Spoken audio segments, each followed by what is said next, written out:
நடிகை குஷ்பு அவர்கள் ரீசெண்டா டிவிகே பத்தி பேசியிருக்காங்க. அதாவது தளபதியோட தமிழக வெற்றி கழகம் 2026 தேர்தலில் வெற்றி பெறுமா அப்படின்ற மாதிரி கேட்டதுக்கு, விஜய் என்னோட தம்பி மாதிரி, சோ அவர் அரசியல் கட்சி ஆரம்பிச்சது சந்தோஷம் தான். பட் கட்சி ஆரம்பிச்சு முதல் தேர்தலையே வெற்றி கிடைக்குமானா அது கஷ்டம். எம்ஜிஆர், கலைஞர், ஜெயலலிதா அவர்களோட காலம் இது இல்ல.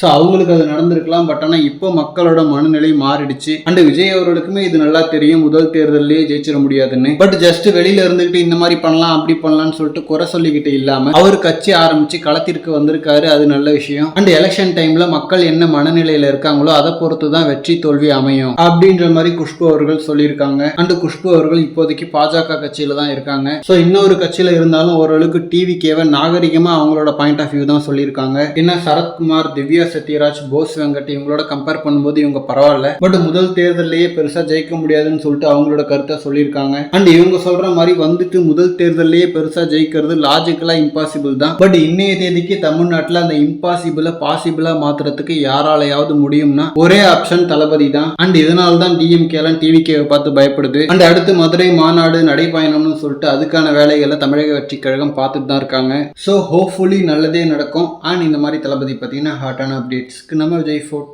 சேனலை சப்ஸ்கிரைப் பண்ணுங்க. தேங்க்யூ.